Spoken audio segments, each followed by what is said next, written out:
What is blood magic in the world of ice and fire, and how does it work? Is a king's blood really all that powerful? We got a couple of extra hints in House of the Dragon, so let's take a look. Hi everyone, this is Robert. Welcome to Deep Geek. On this channel we cover the best in fantasy and sci-fi, Game of Thrones, The Lord of the Rings, The Witcher and more. This video was produced in collaboration with the excellent History of Westeros. Check out their podcast and YouTube channel for more from them. There's a link in the description. In House of the Dragon, when Viserys was talking to Alicent about his model of Old Valyria, he says this: "The Valyrian capital was built into a volcano, much like Dragonstone, and the Dragon Lords, highest of the nobility, lived here, at the volcanic face, closest to the source of their magic and power. And this," he says, pointing to a different part of the model, "was the Anogrion, where the blood mages worked their craft." George R. R. Martin worked quite closely with House of the Dragon showrunner Ryan Condal on lore, so even though the Anogrion isn't in the books, it's clearly at least semi-canon. Blood mages were esteemed and important in Valyrian society, worth being one of only two places Viserys pointed out to Alicent. This isn't new information for book readers. Qyburn says that blood magic is the darkest kind of sorcery. Some say it is the most powerful as well. And Archmaester Marwyn the Mage tells Sam that all Valyrian sorcery was rooted in blood or fire. Fire and blood. Fire magic, of course, is pretty straightforward. The Targaryens ride around on magical fire-breathing dragons, but what is blood magic? What does it do, and how does it work? Well, unless and until we get more information from George R. R. Martin about Old Valyria, we can't know for sure what happened at the Anogrion. For the linguistically minded, the word Anogrion seems to just relate to the High Valyrian word Anogar, which means blood. But what we can do is look at the blood magic on display in A Song of Ice and Fire and draw some conclusions from that. The most prominent early example of blood magic in A Song of Ice and Fire is undoubtedly the case of Mirri Maz Dur and Khal Drogo, where we first hear that haunting phrase, "Only death may pay for life." This chimes clearly with the apparent near-universal law of magic in George R. R. Martin's world, indeed in most fantasy worlds, that magic requires some degree of sacrifice. Here, if you want to save a life, it will cost you a life. Blood must be spilt, so blood magic. While her husband lay comatose floating in a tub, Dany's men brought Drogo's great red stallion forward to be sacrificed. Mirri drew an ancient bronze dagger covered in runes, cut the horse's throat and began to chant and sing, urging the strength of the mount to go into the rider. Dany's soon-to-be blood riders were very unhappy with this. Joko dropped to his knees and begged her to let him kill the Magi instead, and Drogo's blood riders were outright hostile. The Dothraki knew that blood magic was both dark and powerful. Eventually it came to blows outside the tent between the two sets of blood riders and Ser Jorah. Perhaps those 4 additional deaths so close by had an impact on the spellcasting.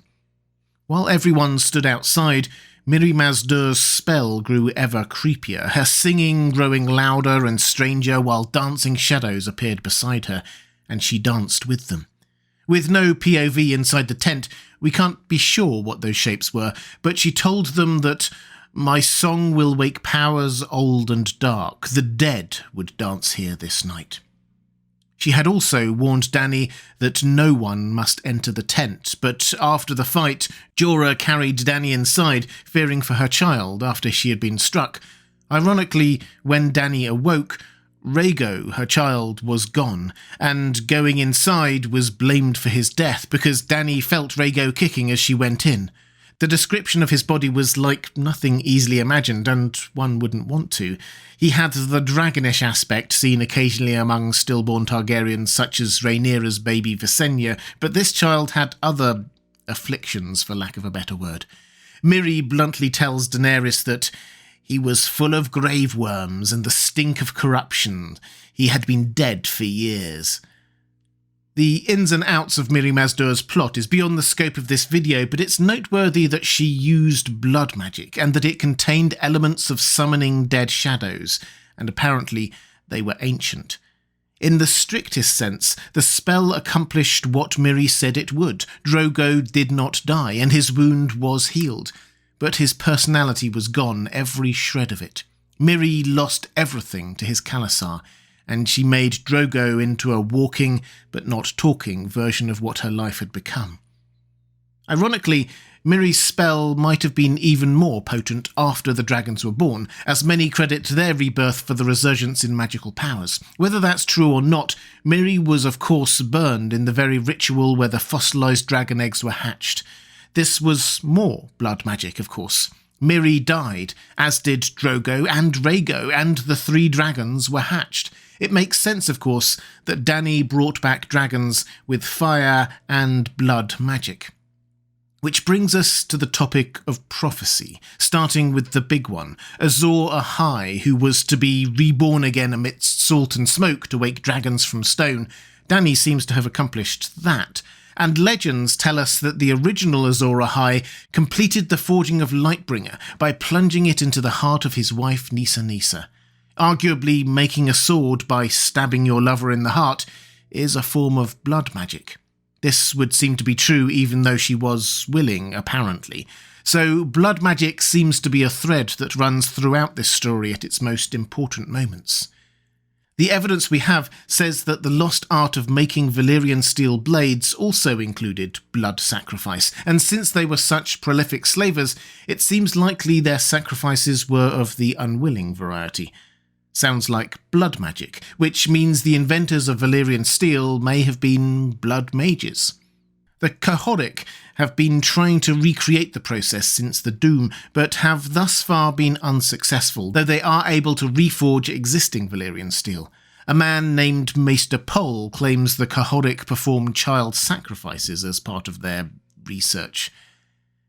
If we believe Melisandre, blood quality matters as well as blood quantity. She claims there is power in king's blood, and although only one other person seems to echo this claim, that person is Maester Aemon.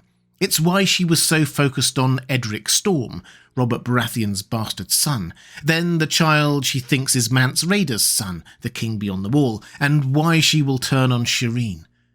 Melisandre may sometimes use charlatan's tricks in her magic. It seems unlikely that burning the leech full of Edric Storm's blood really caused the death of 3 kings, for example. We know what killed Joffrey, Robb and Balon Greyjoy, but that doesn't mean that there is no power in king's blood, just that it's not on display on that particular instance.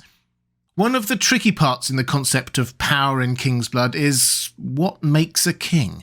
Does your blood become special because you've crowned yourself? How many generations does your bloodline keep that power if they lose the crown?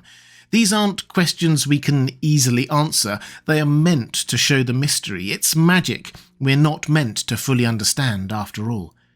But going back to the example we started with, the Dothraki don't have kings, but they do have Carls. So does that mean that Drogo's death was worth more, magically speaking? What about his son, Rhaego? Being a Carl is not something passed down generation to generation, so was Rhaego's blood kingly blood? And what about Edric Storm, or Gendry on the show? They sort of merged the two characters. Yes, he was Robert Baratheon's son, but the chances of him actually ever becoming king were minuscule. Does that matter? With the Targaryens, the case might be clearer, however. That they have the blood of the dragon seems to be, at least in some small part, literally true. That can only be because of magic, and if these spells permanently impact the bloodlines, it's fair to call that blood magic, I would think. Valyrian silver gold hair and purple eyes is one thing. It doesn't have to be magical, though it could be. It's harder to explain away enhanced heat and disease resistance as mundane, and of course there's dragon bonding. Even though there seems to be exceptions, we've long been told that Dragonlord Valyrian bloodlines were a huge advantage in dragon bonding attempts. A somewhat obscure twist comes here too. In an interview with The History of Westeros, George R. R. Martin himself said that regular folk in Valyria didn't have any reason to practice incest like the Dragonlords did, but the Blood Mages did. It's not unlikely that the Blood Mages divined the magic that enabled the Dragonlords to have the blood of the dragon in the first place. It's a bit more of a long shot, but might ancient blood magic also be responsible for why so many of the noble, formerly kingly families in Westeros have a distinct look? The Lannisters, formerly kings of the Rock, still have golden hair and green eyes after thousands of years. The Starks, formerly kings of Winter, have their brown hair, grey eyes and long faces, and so on. Actually, if you start to look for blood magic beyond the fire and blood of Valyria, you can see it everywhere in the story. What of the weirwoods? Is the ancient tradition of blood sacrifice to a heart tree blood magic?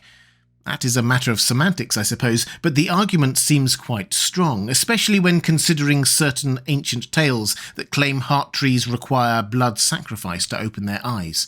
And if you believe in the Jojen paste theory, which suggests that the weirwood paste fed to Bran by the Children of the Forest and Bloodraven has Jojen's blood in it, then it's hard to deny, because consuming that immediately sent Bran into cascading yet clear visions of the past, the last one being of a woman using a bronze blade to sacrifice a man to the heart tree at Winterfell, and Bran could taste the blood. Looking further afield, it's noticeable that Maggie the Frog asks for blood before giving her prophecies. Euron has tied priests and his pregnant lover to the prows of the ships in his fleet, perhaps for a massive blood magic ritual, or it may just be bait to draw Carcans to the surface. At the Kingsmoot earlier, Euron's man Cragorn blew Dragonbinder, and the tattoo on his chest bled, and he later died. Mokoro, much later, is unsurprised by this and tells Victarion that the horn must be claimed with blood. Also, one of the many ways Randyll Tarly tried to imbue Sam with courage was via bathing in bull's blood magically prepared by warlocks. Lord Tarly expressed his displeasure at the failure by having the warlocks scourged. Sam got nothing out of the experience apart from queasiness and got sick from it. Dany, on the other hand, managed not to get sick when consuming a horse's heart in a bloody ritual meant to give strength and courage to Rhaego, and in advance of the Dosh Khaleen prophesying about him. The Dothraki hate blood magic, as we saw earlier, so perhaps that's not what this is, but it certainly looks like it, whatever label they use.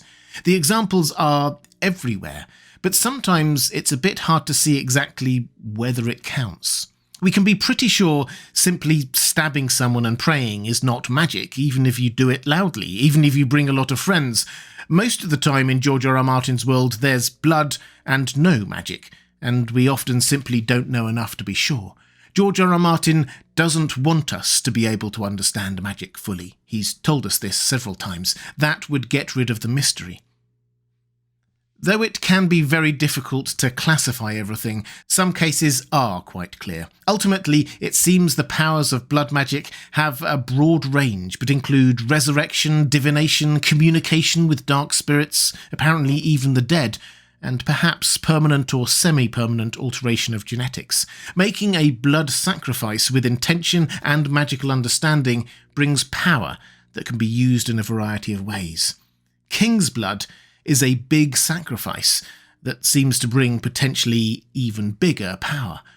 Presumably we will see Shireen, the heir to King Stannis, be blood sacrificed in the books. This would be a huge sacrifice of King's blood, with Melisandre's fire magic, at the wall where all magic seems magnified. If so, that won't be a small thing, it will bring great power. Power to pause winter for a time and save Stannis stuck in the snow outside Winterfell? Perhaps. But all this is a fantastic metaphor for wielding immense real-world political power. Such power is tempting because it is so immense, so potent, but the cost one pays to wield it can be all-consuming. Blood magic is all about the cost of power. We can be sure that there will be others that fall into the temptations of blood magic in the last 2 books of the series, and the results are sure to be interesting, but the consequences might be even more so. We'll see. This video was co-produced with the excellent History of Westeros. Please do check them out. If you'd like to see more videos about the history and lore of A Song of Ice and Fire, please check out the playlist appearing now on the left of your screen. Or if you want to support this channel, the best way to do that is by clicking on the link to my Patreon page on the right of your screen. Thanks for watching. That's all for this time. I'll see you again soon.